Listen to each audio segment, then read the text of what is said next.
Hello, everybody. Welcome to Mana Mechanic and welcome to Deck Tech Study Hall. This is my new series where each episode we are going to be looking at a specific commander deck that I am building, and I'm going to walk you through kind of the thought process, the tips, tricks, and tools that I use to build commander decks. And we're going to go through some of the specifics of the deck. I'm going to help you sort of look at and start thinking about what does your commander want you to do and how can you do it. So without further ado, let's get into it. I do want to mention real quick, I am using Architect. It's just the site that I've always used. You can use Moxfield. I think they're both perfectly fine. This is just kind of my default deck building site. So this is Dr. Eggman. He is Grixis. Grixis is blue, black, red. So Dr. Eggman is 2 blue, black, red. Legendary creature, human scientist, flying. At the beginning of your end step, draw a card. Then each opponent faces a villainous choice. That player discards a card, or you may put a construct, robot, or vehicle card from your hand onto the battlefield. So 3 big things jump out right away with Dr. Eggman to me. We draw a card on our end step. We are going to make opponents discard a card, or we're going to be able to cheat out big, giant construct, robots, or vehicles from our hand. So first things first, specifics of the discard. 2 black enchantments jumped out at me right away. I do play a lot of black. Liliana's Caress, 1 and a black enchantment. Whenever an opponent discards a card, that player loses 2 life. The second card being Waste Not, 1 and a black. Whenever an opponent discards a creature card, create a 2/2 black zombie creature token. And whenever an opponent discards a land card, add black black. And finally, whenever an opponent discards a non-creature, non-land card, we draw a card, which is going to lead into my second thing here, which is going to be hand size. Eggman's going to have us drawing a card on every end step. We're also going to be drawing at the beginning of our turn. So we're going to want Reliquary Tower and Thought Vessel, and I'm probably going to add a couple more pieces in for the maximum hand size.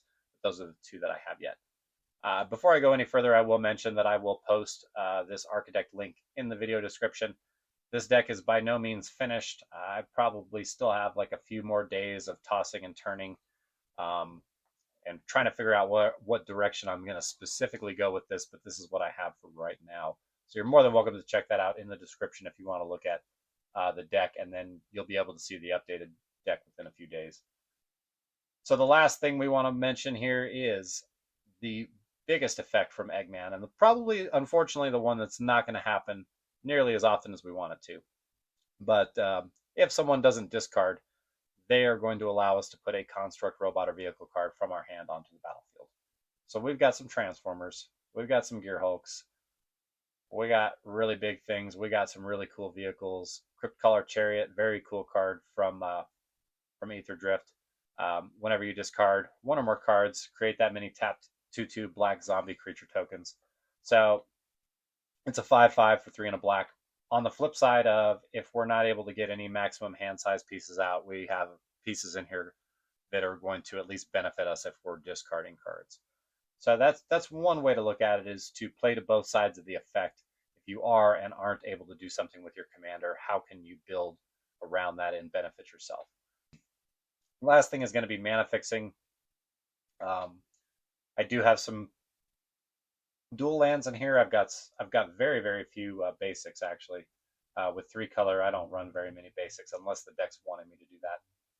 3 cards I want to call out that are pretty cool: Thriving Bluff, Thriving Isle, and Thriving Moor. There's a whole run of these thriving lands. They're very cheap and they're very good for mana fixing, especially in 3 and 4 color decks. They're 35 cents or something like that. Yeah, 35 cents on Card Kingdom. And basically it comes in tapped, and then as it enters, you choose another color that it isn't. So this one, Thriving Moor, add black or 1 mana of the chosen color. So very good for mana fixing, very cheap if you're not willing to spend the 15, 20, 30 bucks that some of the dual lands are. I highly recommend the Thriving land. We also have Arcane Signet, Soul Ring, and then I've got all 3 of the talismans in here: Creativity, Dominance, and Indulgence. Talismans are great for mana fixing as well. Gives you a solid option. You can tap it for colorless, or you can tap to add the 2 colors that you're one of the 2 colors that you're needing, and then it deals 1 damage to you. So if you're in a pinch, I throw the talismans in almost every deck because it's just a great versatile option for you. So that's the deck. Like I said, it's not finished.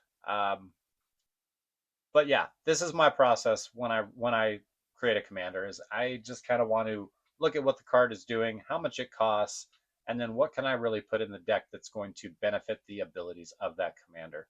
So we talked about the discard with Eggman, we talked about the card draw, and we talked about cheating out the big creatures. The flying to me wasn't as big of a deal, but it obviously is a bonus with him. But yeah, how would you build Dr. Eggman? What would y'all put in this deck? Definitely comment below. Give me card suggestions. Give me ideas. Would you run more counter spells? Would you run more removal, more protection? I've got Lightning Greaves, Swiftfoot Boots, and Whisper Silk Cloak in here, but would you put more of that in there? Are there any specific creatures or enchantments that jump out at you right away when you read this commander? I want to thank everybody for watching. Again, this was the first video in the series, so a little bit on the longer side, but I kind of wanted to convey the idea and the message behind this series. So thank you for coming in and checking out Deck Tech Study Hall. I hope that you found something beneficial. Let me know in the comments. I will see you all in the next one. Thank you so much. Have a great day.